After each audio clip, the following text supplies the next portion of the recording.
What's going on, everybody, and welcome back to JJD TV. I'm your host Josh, and we are back for another episode of our series, Canadian Men's National Team Abroad, where we take a look at all of our Canadians playing across the world and give you guys the update. And this week's update is going to be from January 15th to January 25th. There'll be a few midweek matches from last week as well as this week just because of the international schedule, but we're excited nonetheless. And if you guys do enjoy this series, as always, be sure to drop a like on the video, drop a sub as well if you guys are new to the channel, and let's get into the update now.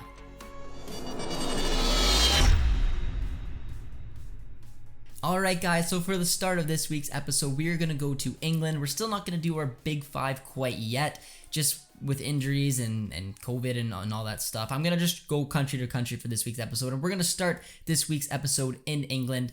Richi did not feature once again, and now that he's obviously going up with the Canadian Men's National Team, he was not able to feature for Forest over the weekend, so we're going to move on over now to Reading to take a look at Junior Hoilett. And Junior Hoilett was subbed on the 73rd minute. He was able to create a chance as Reading lost 4-3 to Huddersfield, and they sit 21st in the table with an 8-4-15 record. Obviously, with the deducted points means that they sit on 22 points, 2 points off a 22nd place relegation battled Peterborough. They've lost 5 in all competitions in a row. It's really not a good time for Junior Hoilett and this Reading side. They can't seem to find a way to get the job done, and obviously having the point deduction didn't help, but they sit so close to the relegation battle, they're going to have to figure out a way to pick up a win sooner or later, and we're hoping that Junior Hoilett is going to be a part of that. He is starting, he's playing a lot of minutes, obviously coming back from a little knock led to him coming off the bench this week, but he's back with the Canadian Men's National Team, so there's a potential he gets some form there and hopefully bring it back to his Reading side. Moving down the league now, guys, from the Championship to League One, we're going to take a look at Theo and Daniel Jebsen, and the two took on each other today, actually, when I'm recording on Tuesday, but we're going to first start with Theo and talk about his game at the weekend, as Theo started and played 90 minutes as a right attacking mid in a 4-2-3-1 as MK Dons lost 1-0 to Doncaster. Unfortunately, with the loss, not great for their promotion push, but they're still in a promotion spot. But Theo had an excellent match as he's been so dangerous since joining MK Dons. He had 5 shots, 62 touches, 79% pass completion, and he created 3 chances. He had a really lively performance, and he carried that on as in today's performance, which is the midweek match, Theo started once again and played 83 minutes as a right attacking mid in, again, that 4-2-3-1 setup, being very dangerous, creating 2 chances, had a total of 6 shots. He struggled a little bit with his take-ons, but MK Dons ended up finding a winner late in that match to beat Burton 1-0 to sit 5th in the table with a 14-7-7 record. Absolutely important win, vital win from MK Dons, and I was cheering on MK Dons. I'm sorry, Daniel Jebsen, but it's just because they're a little bit closer to that promotion place than Daniel Jebsen and Burton are. But let's take a look at Jebsen and see how he did at the weekend, as he started and played all 90 minutes as a striker in a 3-4-1-2 system. That's been this go-to system for Burton, and Jebsen scored a goal to bring his tally to 7 goals in 12 starts and 18 appearances, which is including the game that was played today. Burton drew, though, to Wimbledon 1-1 midweek, as the match we just briefly touched on. Jebsen played against Theo. Burton took on MK Dons in a match where they lost, and it was a tough one. It was 1-0, that late winner for MK Dons to help them out a little bit more with their promotion push. Jebsen started that match, played as a striker in a 3-4-1-2. Was a little quiet, wasn't his night, and with that, they now sit 11th in the table with a 10-6-11 record.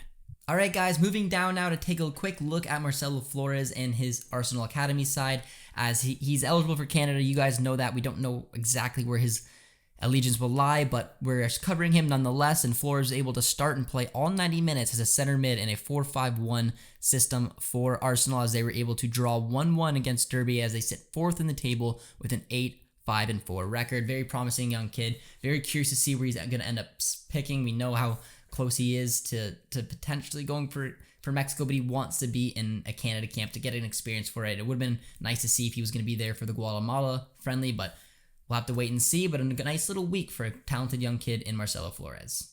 Alright guys, we were heading on over to Germany now, and there's no update unfortunately for Alphonso Davies with him still being out. So we're moving down a league to the second Bundesliga, where we're going to take a look at Scott Kennedy, who at the weekend was able to start and play all 90 minutes as a center back in a 4-2-3-1 system. He was able to score a goal in that match as well, but unfortunately scored the only goal of the game as his side lost to Holstein Kiel 2-1, and with that they now sit 8th in the table with a 9-4-7 record. It's a pretty solid match from Kennedy, even though they did concede 2, but scoring the goal was really nice to see. I'm excited for Kennedy. I'm hoping to see him start in this upcoming window as he's battling with Kamal Miller and Derek Cornelius, but this was a promising little match for him, even though it wasn't the best considering they didn't pick up any points from it, and they're going to have a little bit more work to do if they're going to get back in the promotion challenge.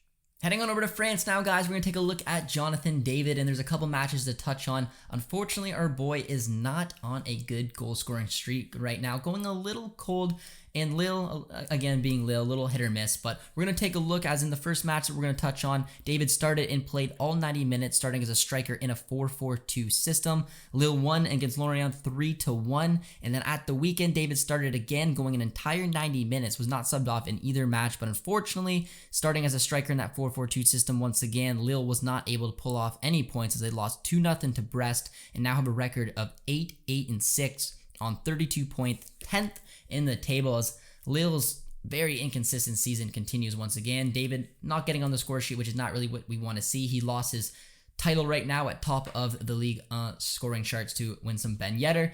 But there is some interesting news around Jonathan David as Arsenal are looking for a striker, which we've heard Arsenal in the past, but Jonathan David's name continually cycles around on some pretty big outlets, which kind of excites me. It'd be a cool move for him, especially if Lacazette ends up leaving. We know Aubameyang's going to leave. There is an open striker position in that Arsenal side with the likes of Saka and Martin Odegaard, Smith Rowe. It's a fun team. I would potentially like to see him, especially if Vlahovic, who's also been linked there, ends up going to Juve, and Alexander Isak, who I think Dave's a little bit further along, so it could be a real option. I'd love to see him potentially make that move over to Arsenal in the Premier League. So that's an update right there, guys. Let me know down in the comments if you think that David to Arsenal makes sense. Alright guys, we're doing our very first pit stop in Italy to take a look at Damiano Passell, who is a player that a lot of you guys might not have heard of. He's a Vancouver Whitecaps Academy graduate, talented young player right now playing for Venezia over in Serie A, which is a pretty cool little move there, as you guys are probably familiar with Venezia being American-owned, a couple of good young Americans over there like Gianluca Busio, and there's a Canadian on the books there as well, as this young player does hold Italian citizenship. He didn't feature, there's no real fun update to tell you, but he was included on the bench for Venezia as at the weekend they unfortunately lost to Inter. It was a tough match. It was 1-1 late in the game until Edin Dzeko took the 2-1 win for Inter to leave Venezia right around those relegation places. They sit 17th, just above them with a 4-6-12 record. So really cool little story to touch on. I'm really hoping he maybe gets a shot in that side. And now I'm really pushing a little bit more for Venezia. I really don't want to see them get relegated. They are a very interesting club and potentially looking to give some North Americans an opportunity to shine over here. So let me know if you guys are familiar with the player and if you're excited and if you like the colors of Venezia. Alright guys, we're going to go for a quick little pit stop now over in the second division in the Netherlands to take a look at Brim and Coline, as both had really positive club results over the weekend. Decent games as well for both players, as Brim started the match and played 75 minutes in his usual right wing position in that 4-3-3 system. It's a system that Eindhoven's basically played for a long time now, and Brim has locked down the right wing position. He looked dangerous as they picked up a 2-0 win, and they still sit 8th in the table with an 11-5-7 record, but Coline's young PSV are creeping up right behind them in 9th place in that last promotion place, even though I don't believe young PSV can be promoted because PSV is already in the top flight. But over the weekend, Coline played 71 minutes as a striker in that usual 4-4-2 system for young PSV in a 3-0 victory to sit 9th, just below Eindhoven with a 9-5-9 record. Both players played relatively well over the weekend, and both with good results like that. And it's going to be interesting to see if they can find a way, because neither one was obviously included for this upcoming camp. But Brim's probably the one that's a little bit more further along to get a shot, potentially for the March window. Alright guys, doing a stop now over in Belgium. We're going to take a look at Taejon Buchanan, who did not get the start, which was a little bit interesting. I assumed he probably would have, but he was subbed on at halftime, playing the entire second half. And in it, showed why Taejon Buchanan should be starting, as he created 3 chances, had 2 key passes, and he picked up a really good assist as well for Club Brugge as they drew 2-2 against Standard Liège to sit 3rd in the table with a 12-8-3 record. I'm expecting Taejon in the system under Club Brugge to still be that 3-5-2. I would love to see if they could somehow kind of switch it up to a 3-4-3, but he gets a little bit further up the pitch. I don't like him as much in those wing back positions, but he looks dangerous. He can play on either side, and he showed exactly what he can do in this league, picking up his very first assist. So big shout out to Taejon Buchanan. Things weren't so good though for EK Ugbo as they were for Taejon Buchanan, as Genk not only did not pick up the victory, but Ugbo, bit of a frustrating night as Ugbo started and played 67 minutes as a striker in the 4-3-3 setup. Genk lost to leaders Union 2-1. Ugbo was not very active throughout the match. He had no shots, didn't really create a whole bunch, and his replacement came on scoring a pen, and yes, it's a pen, but still gets on the score sheet to put Genk back down to 9th in the table with a 9-5-9 record. So EK Ugbo is someone that we're really excited to see in this upcoming window for Canada. He isn't in the best goal scoring form, but who knows, maybe if he gets a start, he can find a way to put the ball in the back of the net for Canada and then bring a little bit of confidence back to Genk. Alright guys, we're doing a stop now over in Chile for a very, very interesting story. As the last time we've covered Cordova, we thought he was getting relegated with Huachipato, but it turns out that the team just ahead of them took a 6-point deduction to put them down to relegation places, to put Huachipato now up into a promotion/relegation playoff, which is very interesting. And because of that, they were able to play that match. And unfortunately, though, for Cordova, he did not start, but he was subbed on late in the match in the 80th minute as Huachipato won 3-2 in the away leg. So an important victory for them to put them in a very good position to go home, pick up a result, and to be able to stay in the top flight over in Chile. Wasn't a whole bunch to touch on in terms of Cordova's in-game minutes because he didn't see a whole bunch of them, but he was able to get on and get the result for Huachipato. It's a very interesting story there as they were supposed to be relegated, but because of a point deduction gave them a chance, and now it looks like they're potentially going to take advantage of that to be able to stay in the top flight for another season. Alright guys, we're heading on over to Greece now to take a look at Derek Cornelius, in which these 2 matches that we're going to touch on are probably the biggest highlight of Derek Cornelius's European stint so far, as there's a cup match midweek against Olympiacos. Now this is a 2-legged affair, so it doesn't mean anything quite yet, but it was still a really impressive result as Panathinaikos won 2-1 against the Greek giants Olympiacos right now in the first leg, with Cornelius starting and playing all 90 minutes as a center back in a 4-2-3-1. Very strong performance all around from Cornelius and the team to potentially go on a fairy tale cup run. But at the weekend, things got even better as Panathinaikos won 4-2. And in that match, Derek Cornelius found the back of the net. He joined Scott Kennedy with our lefty center backs playing in Europe, finding the back of the net this weekend for them. Things weren't so great for Kennedy as they lost, but for Panathinaikos with that big 4-2 win, they now go up to 6-3-9 record. They stay 9th in the table with Cornelius, who played in all 90 minutes of that match, still playing in that center back position in the 4-2-3-1. Things look very promising. It looked a little shaky from time to time if they were going to be towards the relegation battle or mid-table. And with this cup run, with this confidence, this goal, I think there's a really good week all around for Derek Cornelius as he joins up with the Canadian national team for the upcoming window. Alright guys, we're heading on over to Portugal now to take a look at Steven Vitória and Moreirense, who had a frustrating result all around. Vitória did start and play the usual central center back role in the 3-4-3 system. Moreirense unfortunately lost 2-0 to Santa Clara. Vitória picked up 2 yellows and got the marching orders on the 84th minute. They now sit 15th in the table with a 3-7-9 record. Not a great result, and with that, Vitória, who's been a rock for Moreirense pretty much all season long, will have to miss the following match. But with it, knowing that he's going to miss the following match, maybe he'll get a few extra minutes for the Canadian men's national team. We'll have to wait and see. He's been vital for Canada. He's been vital for Moreirense, and this is a frustrating result all around. But let's hope he gets a good couple performances for Canada and is able to come back, and when he gets his next match, comes in, puts the performances we know he can. Moving along now, guys, to Stephen Eustáquio. Huge news. You guys have already heard it. I've been live a few times, so this isn't breaking news, but first time we get to touch on it here on our Canadian men's national team abroad episode, and I'm excited for it as we're going to talk about Paços de Ferreira and the last match Stephen Eustáquio has ever played for them, as long as, the option goes through. But in that match, Stephen Eustáquio started. He played all 90 minutes as a CDM in a 4-2-3-1 system for Paços de Ferreira as they drew 1-1. But we don't really need to focus anything else on Passos because our boy is now a Porto player. And just to give you guys an idea where Porto sit in the table, they are 17-2-0, absolutely bossing the league right now. And now they just added the quality of Steph Moves, which we know what he can bring. He got brought in on the loan with the option to buy. It's a great deal all around for Steph Moves, and he's got some big shoes to kind of fill with Oliveira moving on over to Roma. There is going to be a potential opening. He's going to have to work hard to get it. Porto like to line up in the 4-4-2 system. I don't think Vitinha's going to get taken out as they're different players. He's a little bit more attacking, but if Eustáquio is going to play, it is going to be in that 4-4-2 system. It's going to be as one of the central midfielders, letting Vitinha kind of play as the 8, Steph Eustáquio kind of playing as the 6. So there's some battles that's going to be a little challenging for him to get in at first, but I think the opportunity is going to be there for Steph to take his game to another level with the leaders right now in Portugal. Really excited to see him play in Europe. Really excited to see him play as well as this type of level, and I'm just smiles from ear to ear. Our boy did pick up COVID.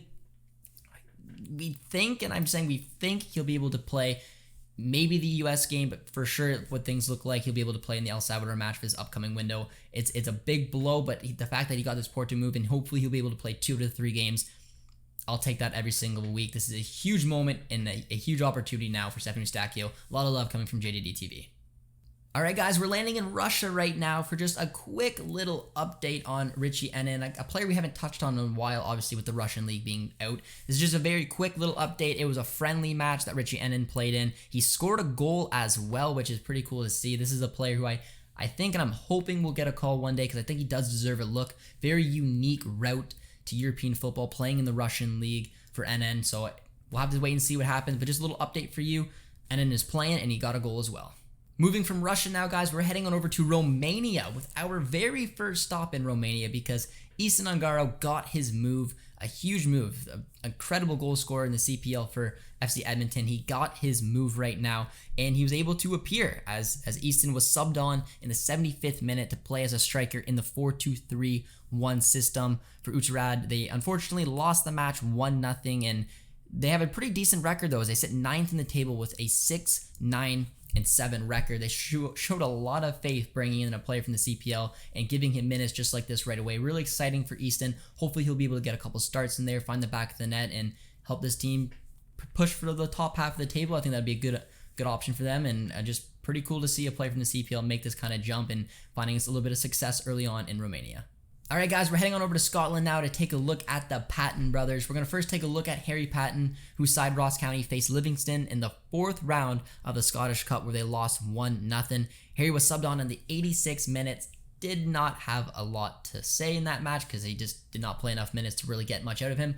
But a really rare start and a really interesting position for his brother Ben Patton, as Ben Patton started the match, played all 90 minutes in a 4-2-3-1 as a CDM, which is quite rare for him to get a start, let alone getting that start in that CDM role, considering he's usually a left back. It was a pretty decent performance, but unfortunately, they get eliminated from the cup. They can focus a little bit more in the league, but maybe this is just an opportunity now for Ben to start finding his way into this starting lineup beside his brother going forward, because it'd be nice to see potential both Patton brothers playing for Canada one day. So not the result we really wanted to see, but a good little week there for Ben Patton. All right, guys, so we just touched on a player as well last week, Scott Arfield, who retired from international football. Meant that we're probably not going to touch on him anymore. Maybe I will. You guys were pretty split in the comments whether you wanted me to touch on him or not. So if there's any maybe big news, I will, but I think I'm going to take a little step back from Arfield right now.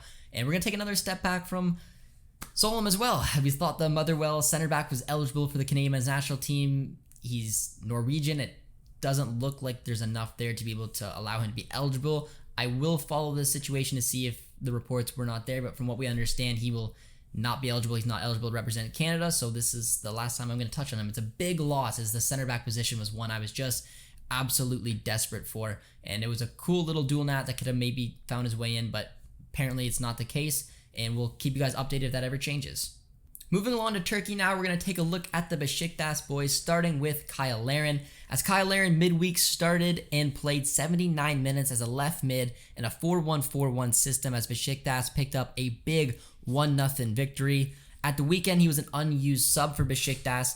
And moving along over to Atiba Hutchinson now, His midweek match, he was just simply, he wasn't there. He was involved in the match whatsoever. But at the weekend, he was subbed on in the 44th minute due to an injury to play as a center mid in a 4-1-4-1 system once again for Besiktas as they drew 1-1. With those 4 points in those 2 matches, they move up to 6th in the table with a 10-6-7 record. It's a little bit better for Besiktas. They're still very inconsistent considering of the championship team and incredible cup double they picked up last season. It's a different side right now, but it's still nice to see when the boys play, and the fact that Hutch only picked up a little chunk of minutes for those 2 matches, and Larron picked up a good chunk as well. They didn't pick up the entirety of the 2 matches, which means that they should be relatively fresh for Canada, which is, as a Canadian men's national team supporter, what we'd like to see. All right, guys, we're moving along now to Samuel Adakubi, who had a couple matches as well, and one I just don't want to touch on too much, as the midweek match, Adakubi did start and he played 60 minutes as a left back in a 4-4-1-1 system as Hasaspor got absolutely pumped 6-0 against Alanspor. It was a ridiculous match. Nothing went right for them, and yeah, there's not too much to say. Not Adakubi's best match, not anyone in that side's best match. He was fortunately enough only on the pitch for 60 of the 90 minutes, but that one's one we're going to skip right on over. And at the weekend, Sam started, and this time he did play all 90 minutes as a left back in that same 4-4-1-1 system as they picked up a 0-0 draw, and they fell actually behind Besiktas now. Hasaspor was one that was towards the top of the table for a while, and second and third, and now sit 7th in the table with an 11-3-9 record. Not Adakubi's best week, but Hasaspor has had a few of those performances where they've been really, really high and a couple lows. Either way, Adakubi, knowing him, finds a way to bounce back, and we'll have to see what he can do with Canada in this upcoming window. All right, guys, we're going to head on over now for some MLS news, mostly transfer news, as Liam Fraser has joined Dienz in the Belgian 2nd Division. He was the TFC player, obviously on loan at Columbus Crew last season, and he's got his move to Europe. It's a team that's going to be competing for potentially a promotion place, which would be very nice to get him into the top flight over in Belgium with EK and Taejon Buchanan. It's a decent move. It was an interesting move, one I didn't quite see happening, but he did sign a 2.5-year deal there. So best case scenario for Liam Fraser, he plays right away, which I think is pretty much guaranteed. He's the most valuable player on that side, which I think is pretty interesting, and hopefully will get them promotion, playing top flight minutes, and that's best case scenario. But it's a decent little move there for Liam Fraser. And a quick little update on Daniel Henry as well, as he has left South Korea. He's right now on trial with RSL. That would be a decent signing for Daniel Henry. I'd be very happy to see him come back to the MLS, play with RSL, lock down a starting position, get some minutes, and I think that's the type of move you should expect right now for Daniel Henry. But he had a lot of success in the MLS previous, and he had some good success in South Korea as well, and I think RSL will be right along the kind of move I'd like to see him do. So let's hopefully see this trial turn into an actual contract and see him getting some starting minutes for RSL next season. Moving along now to Maxime Crepeau, who has left the Vancouver Whitecaps. You guys have probably heard my opinions on this as well if you've been in some of the live streams, but he moved along to LAFC. It was a trade where we saw Crepeau join LAFC for $1 million in GAM money, which is, we like to say, monopoly money, which is able to pay off some of the salary.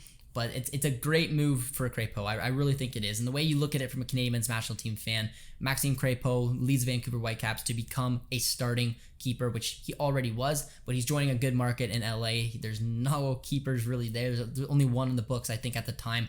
Crepeau is going to get a lot of minutes. They're hopefully going to find a little bit of success. They've been getting some decent movement for that LAFC team. But another big thing with that Crepeau move, it allows Hassall to become the starting keeper at Vancouver. So now, instead of two talented Canadian keepers being in Vancouver, we're going to hopefully see two starting keepers, one in LAFC, one in Vancouver, and potentially see Hassall go and aim for that third keeper position for the Canadian men's national team. So very interesting move. Very happy for Crepeau.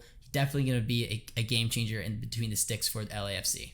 All right, guys, to end off the video with the last bit of transfer talk, you can probably tell where I'm going with it, rocking the TFC hat. Lucas McNaughton leaves Pacific to go towards the Major League Soccer. He has joined Toronto FC. It's a pretty cool deal from Lucas McNaughton. Fun fact, he is a model. Just letting you guys know that. So, the marketing side, TFC is going to love that. But he has signed a 2-year contract with options for 2020 4 in 2025. Pacific also acquired Luke Singh from Toronto as a loan deal along with a transfer fee. This is a big move from the CPL. We saw Issa Angaro moving over to Romania. We've seen a couple transfers in the past like Joel Waterman from Calgary going over to Montreal, and now we see Pacific's Lucas McNaughton join TFC. Really excited for him. He's potentially eligible. Well, he is eligible, but he'll potentially one day represent the Canadian men's national team, which I think would be pretty cool as well for Lucas McNaughton.